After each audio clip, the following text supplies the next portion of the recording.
Tony, I'm back, and it's time for more Asian dating FMVs. We've got a Chinese FMV game here. We've got I've Fallen for You.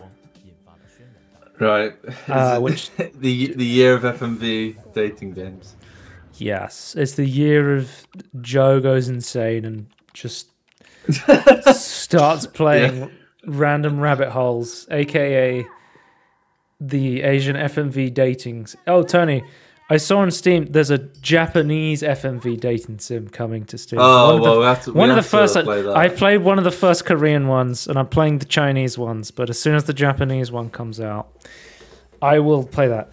One thing I'll mention about this is immediately, it seems to be set in somewhere in China, question mark, I'm guessing, based on the fact most characters speak Mandarin.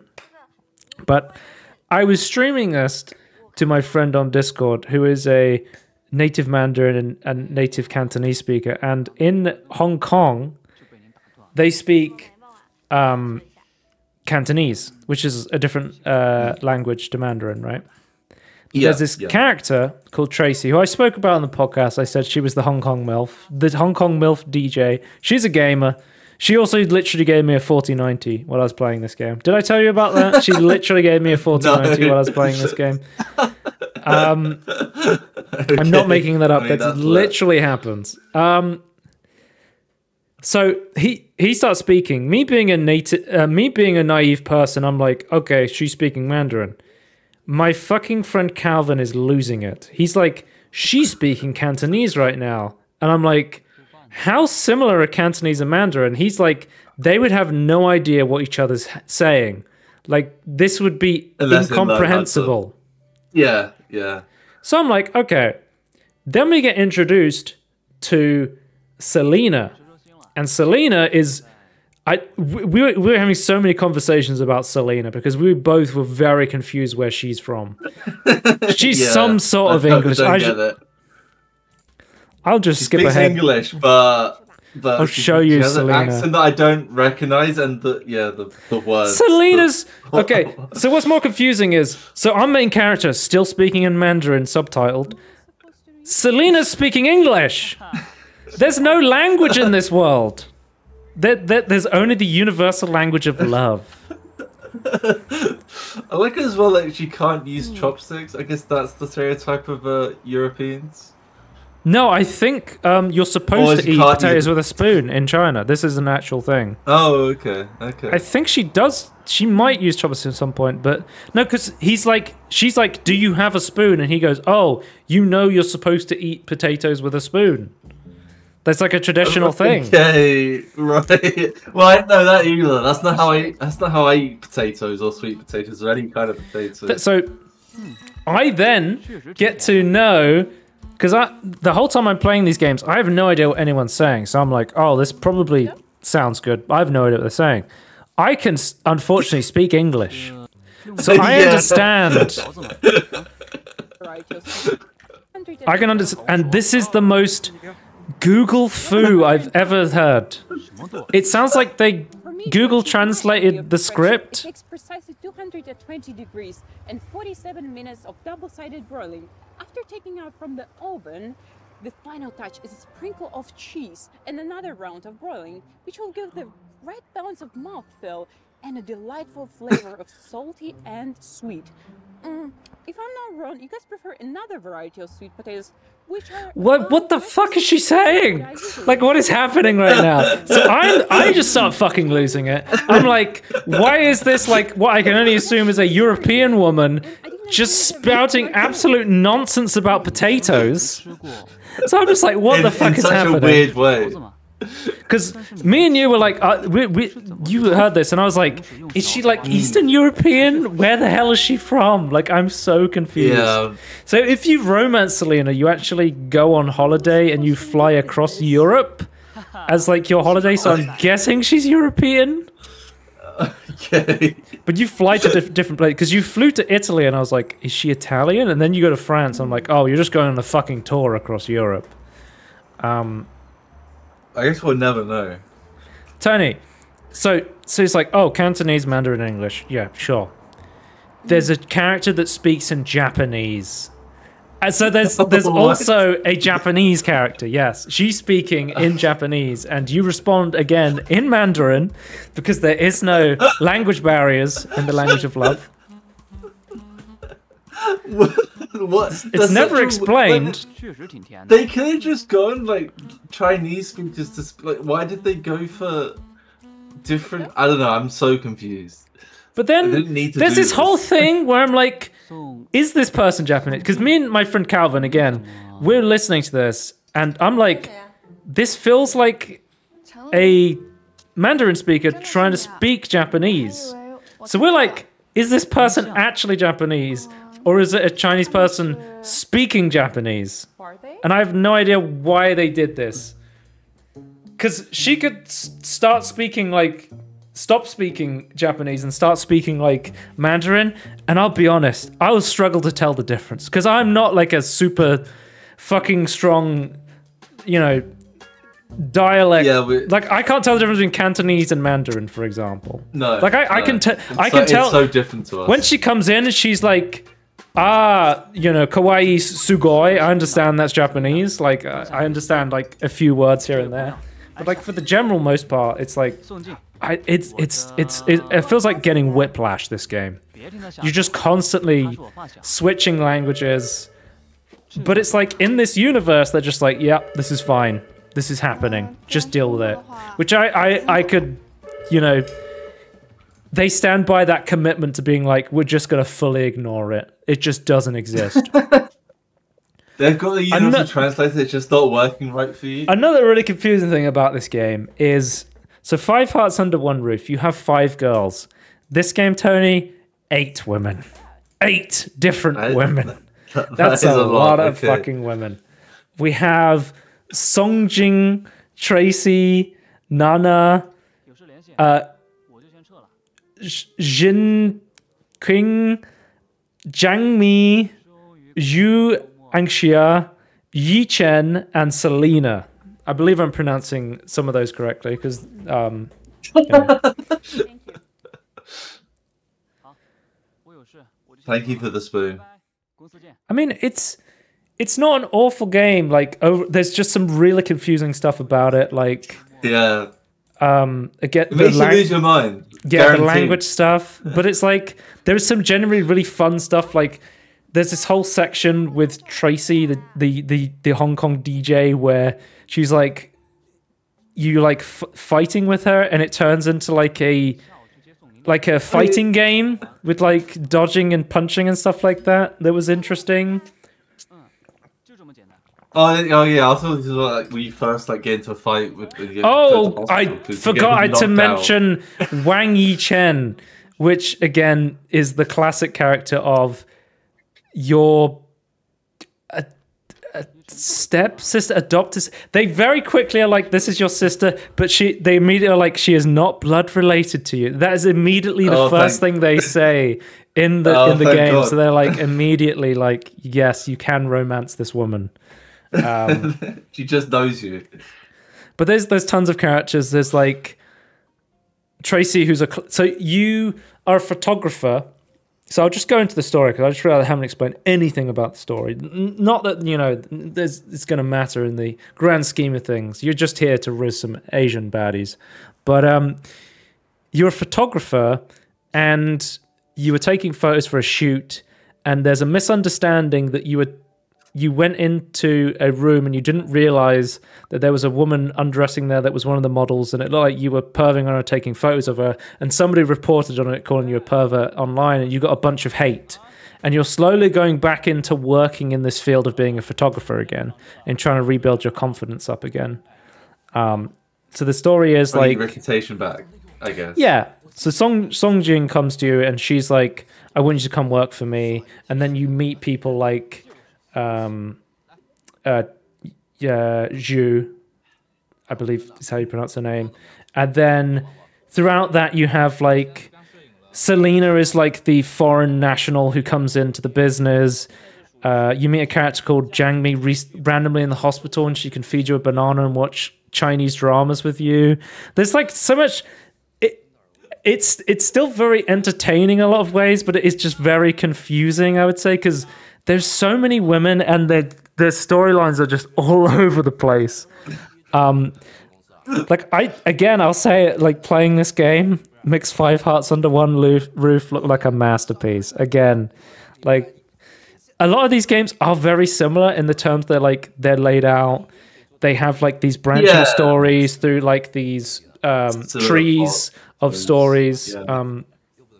One thing I noticed about this game is there's way more repeated stuff in this game, to a point where not only is it like similar outcomes, but like straight up the exact same scene. So like if you reject a girl and you end up by yourself, it's like, oh, I can't believe it. You sit down at the exact same park bench and look up into the sky at the exact same building. And in this game, once you've seen a cutscene, you can skip it. Because usually what happens is you play through the game and you get one girl, you want to go back and you want to replay it and get a different girl, right? The problem is I'm watching the exact same cutscene for the 7th time, but I can't skip it because I technically haven't watched it, because technically it's a unique cutscene because it's unique to that girl, but it's the exact fucking cutscene. That sucks. Okay.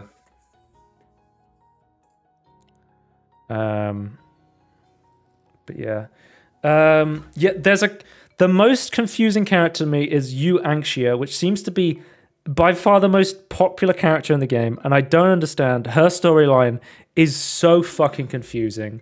I couldn't tell if she was real or a delusion for most of the game. She is like this ethereal character who is like barely... There's a lot of like storylines that are just... They just kind of appear and then disappear and then come back in some ways. Do you know why people like her? I've read some of the reviews and people are like, her story like saved the game. Her story is like a lot more emotional, I will say, but it's like hinted at sort of thing. Right. I will say hers is more of like she's a character that's in your life and then she's not, without going too in depth into it. I don't know how much of it am I going to spoil. I've fallen for you, because this is a story game at its core. So telling story beats can be considered spoilers. Oh, here's Yu Anxia. You go to the library, which is clearly a bookstore. If I remember correctly, it's called a library, and I'm like, this is clearly a bookstore. There's not many books in this bookstore. I've seen more in W.H. Smith. Yeah. It's Chinese W.H. Smith. That's for sure. That's for sure. I'm concerned. I guess it's all online. It's all on WeChat. But yeah, I think this is it's a generally okay like FMV game. Like, I played for 11 hours, I think, which probably around the same amount of time I played like Five Hearts, similar time around that. But I didn't 100% this game. Endings? I got like all the main endings, but I didn't feel the need to be like, okay, I have to 100% this. Oh, and I gave again. They seem a lot of these games seem very similar, because like they have this system where you can go and they have like a popular vote system where you can give your favorite girl all of your love letters or roses or whatever. Thank you for the roses. Some social interaction with other people. Yeah, so I gave all my social credit to Tracy. Of course. Yeah, because she literally gave me a 40/90. I'm not. You go to Tracy's apartment, right? And she has this switch, and you're like, oh, she's a gamer, and she's like, here, put on this maid outfit. I want you to clean my apartment. And you clean it, and then she's like, here you go, and she hands you this box, and inside of it, I shit you not, is a fucking 40/90. And I'm like, hell yeah. And I'm like, wait a minute, are we in China right now? Is that a Red Dragon 40/90? Isn't this shit like literally illegal in China?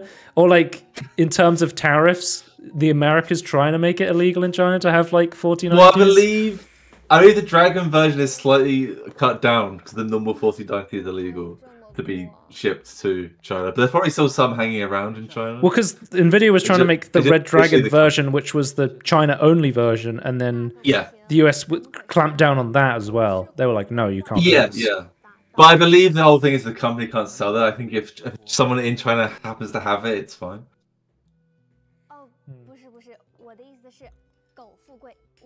I would have liked more comic relief character. There's no Sausage Man in this game. Where's Sausage Man? Because again, you can vote for the male characters, but they're your two friends who honestly don't add anything to the story or experience of the game. Your two friends are kind of like, they're kind of like nothing characters. Right. I guess the main comic relief character is probably Kawazi Nana, who's like the Japanese character. And basically, she shows up in like most scenes in the back because when you meet her, she's like a hired maid. But then in other scenes, you'll be doing a completely different storyline and she'll show up and be delivering a package. And she's like, she basically is like a gig economy worker. She just picks up odd jobs and she'll just keep appearing. And I'm like, that's pretty funny. Just to have this girl like just keep randomly showing up in other people's storylines because she's just like literally picking up work everywhere. This may be a trip, but I feel like in dating sim games or like romance games, like you want or stories in general, like you want like the friends to have some sort of like strong characters, like have either funny moments or to ping weird ideas off of. Yeah. I don't know, I'm trying to think, was there any like problematic characters? I guess Yi Chen might be. The thing is with this game, Tony, if you romance Yi Chen, they literally go down a storyline of like, maybe we should break up because this isn't socially acceptable. They actually try and tackle complex topics in this game, which I'm like, I actually have way more respect for them for trying to do that than just like hand waving it away. Yeah, I guess. But they're gonna do it anyway, though. So I don't know. Yeah, sure. I just better than ignoring it, I suppose. But yeah. So you're saying if I have to choose between like any FMV dating game, it's what's it called? Five Hearts Under One Roof is the best one I've played so far. Yeah, and I have played. That's what to start with. I've played 2 full ones, and I've played a demo for a couple more. Right. So did these guys make one of the demos I played? Hang on. Was this the same one that made the time travel one? Or was that a different company? Yeah, that's what I'm trying to think. I'm not sure.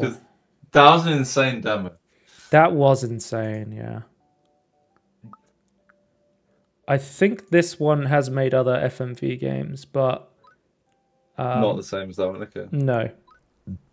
And they're also... I think some of these ones are not translated into English yet. Which, if you're somebody who plays like dating FMV like games like this that are in a foreign language and you play them in English and you just watch the cutscenes, I'm not there yet. Yeah, that's not for me. I'm here to watch. I'm here to read the story and try and figure out what's going on. Yeah. I'm not here just to watch like a slideshow of women. Like, I get it if that's for you, but for me, you know, I'm here for the plot. You know, I'm here for the plot. Yeah, the plot matters. Yeah. Jiangmi, I did not like this cat. She's another popular one as well, based on the rankings. Really? Interesting. Yeah. I'd say, like, surprisingly, Tracy's not that popular. The Hong Kong... That's the Hong Kong MILF. And then also Selena, the white woman. Not very popular. That's understandable. Yeah. I also was like, ew, white woman, in my Asian dating FMV. What are you doing here? No, I'm surprised about Tracy though, because like, yeah, that'd be my pick as well. Yeah. If I had to, again, I have to pick best girl. It's for me. It's either Tracy or Songjing, the boss lady. Okay. Yeah. Yeah. That'd be my 2 picks as well. Not that what I've seen anyway. It isn't much. But yeah. I guess this is a Tangerine on fucking insane games, because I'm going to be talking about Rez Infinite next. Tony, do you remember that I was playing that Next Fest demo? Yeah. Hyperbeat. And I was like, I've never played this game, but it looks a lot like Rez. It's a game I like have seen on videos online, and it looks like this game. And I was like, how much is this game? Maybe I should just try it. And it was like, I don't know, £5 or something. I was like, oh, I really like rhythm games. I want to try out this game. This game, one, is not a rhythm game, but it is a game that is deeply rooted in music, I would say. And it is very much like an on-rails shooter. It has like musical elements, but it's more so about like the atmosphere and feel of it. Like the things like spawn to the music, but not, you don't have to like hit things to the music or like. Yeah, you kind of have like free flow of how you attack. Mechanics. Do you remember in 90s films there was a hacking sequence, and it was just this insane shit that happened that would never actually happen on like a computer hacking? Yeah. This feels like that, the video game. Wireframes. Yes. Yeah, dream-like hacking, yeah. I just got a charge on my... I just got a hack blood charge on my... Whatever the fuck he says in... fucking... Terminal Slayers of the Aftermath. Yeah, Slayers X Terminal Aftermath Vengeance of the Slayer. It feels very much like that. Yeah. But yeah. Is this a very long game then? No, it's really short. Okay. It took me like an hour and a half to beat this, and I think also... Because there's the original game, which you can play on... There's like a easier mode and like the original intended experience, which is to play like... I think you're intended to play from the first level to the 5th level, because there's like 5 levels. And then...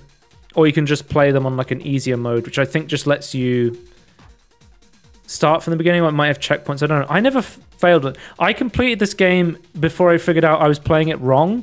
So that to tell you like the actual like skill challenge of this game. It's not a particularly hard game, but it's also not a particularly long game either. It is. Rez is an experience. The original Rez, I have no idea. Rez Infinite, this recreation came out in like 2017. Let me look it up. Right. The original Rez came out in Japan in 2001. Oh, okay. So this game is almost 25 years old. Yeah, that's crazy. Okay. It came out on like the Dreamcast, I want to say. Yeah, the Dreamcast. Like it's a really old Sega game. Or I should say, was on a Sega system. I don't actually know if it was. It's published by Sega, but it's made by United Game Artists. But again, Tony, it's Year Japan. I'm playing more Japanese games. Let's try Rez. Yeah. It's a weird. Before you mentioned like in the previous Tangerine, I've actually never heard of this. So. Curious. I only knew it because I saw videos from Digital Foundry talking about this game, and I was like, "What the hell is this?" And then I played Hyperbeat, and it looked like it, and I was like, "Well, maybe I should just check it out and see what it's like." You know what? I think I would. I don't know. Honestly, I don't say this is bad or anything, but I want to play Hyperbeat. I'm not like inspired to play this. If that makes sense. I could forgive you for looking at this and being like, I don't get it. It's an experience. I wouldn't say it's like necessarily like a gripping gameplay game that you need to play. It's interesting, I should say. Rez is definitely interesting. There is very good music in this game. Like it's a very nice, like I would say it's like techno soundtrack. I like the song where it just goes gaming. That's one of my favorite tracks. Techno. Yeah, because it also has like on like chapter 5. There's this this track that's played. It's like the mind killer. Oh, and then it also has But it also on the actual level itself, it has this sample of California Soul that is so good. I have it on my game soundtrack playlist. Cause I'm like, this is fucking sick because they released an album version of the Rez soundtrack, and I was like, cool, I'll listen to that, and then I'll put that on my game soundtrack. And I'm listening to chapter 5, and I'm like, what the fuck? where's the California Soul sample? Turns out the album version of this song is completely different to the actual in-game version of the song. It's shorter and it doesn't include as many samples. And maybe that's to do with like licensing stuff. Yeah, but like maybe. the actual in-game version is, in my opinion, way better. So I have the in-game version on my YouTube playlist because I'm like, well, this version is just really, really good. I really like this song. So like, save for the music. Yeah, why I was playing this wrong. So you're supposed to like highlight things and then lock onto them and let go and fire at them. I was just spamming the button. I was like, oh, I can just keep clicking the button and it'll immediately fire, sort of thing. I felt like I had carpal tunnel after playing this because I was like, that's not the way you're supposed to, like, just spam clicking. And I'm like, oh god, my hand, I need to rest it. Obviously I was playing it wrong. Another thing is the tutorial for, because I was playing this mainly with the mouse. The tutorial comes in, it's like, here's the mouse controls and here's the keyboard controls. And I'm like, okay. So I had no idea how to activate my overdrive ability because it said you need to press this button on the keyboard. But I was using the mouse and I was like, okay, so use the keyboard on the mouse. No. The tutorial screen gives you all of the controls for the mouse and all of the controls for the keyboard that are the same controls, but they just give you the keyboard and the mouse ones at the same time. So I thought they were different controls. No, they're the same controls. That's another area where I was confused. I feel like Rez really isn't a complicated game, but it makes itself more complicated accidentally. It obscures itself with a challenging entry with the, yeah. Like, ultimately, how you play Rez is you highlight enemies, you let go and it explodes. You then have to capture these, like, drone things that fly and that takes you to the next part of the level. You you charge up your overdrive meter, which then lets you basically erase all the projectiles that are coming at you on the screen. And then you go to a boss, you beat the boss, and that's the end of the level. Like, overall, Rez in gameplay terms is fairly simple. But like the actual experience itself of the music and the look and the atmosphere and everything, as a full product, I gotta say, Rez it is fucking interesting. It reminds me of Katamari Damacy, where I'm like, the controls may not have necessarily held up, but there was just something so compelling about like the whole package of it, where you have these like weird like story elements in between, like these comedic stuff in between, like just rolling up like police officers and polar bears, and there's something, it's definitely a game that deserves to be preserved. It is definitely an interesting experience, I will say, for Rez. And also on the Rez Infinite, also you can play this game in VR, which I'm like, holy shit, playing this in VR. Especially if you were to do like psychedelics or something and play this in VR, I'd be like, okay, bro, you're gonna have issues there, I feel like. My advice, I wouldn't do that. But this is the main game, and then the Rez Infinite re-release also has like this. I don't think I have. I don't have footage of the new mode, but there's this. If you go to the store page, you can see it. There's this new game mode where they've got like new graphics, and there's like this endless mode sort of thing, where you can basically just. Oh, that's called Infinite. Yeah. So there's like. Okay.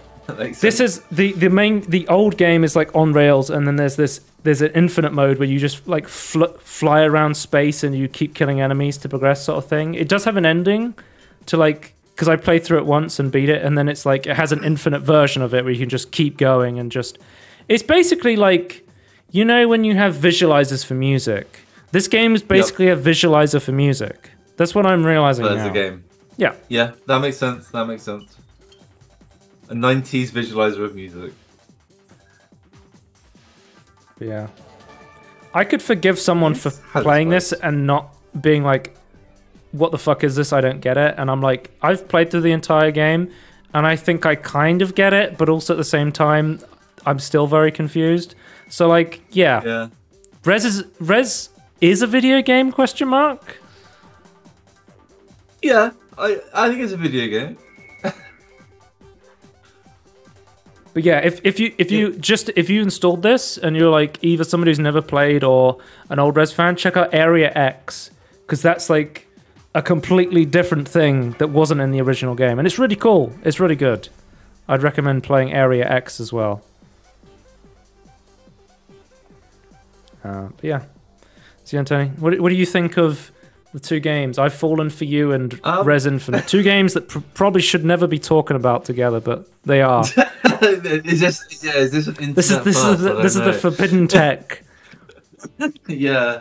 I don't know. I just feel like in both cases, like I feel like there's other games we talked about in Tangerines before that I think I'm more drawn to that are similar to both these games. Yeah.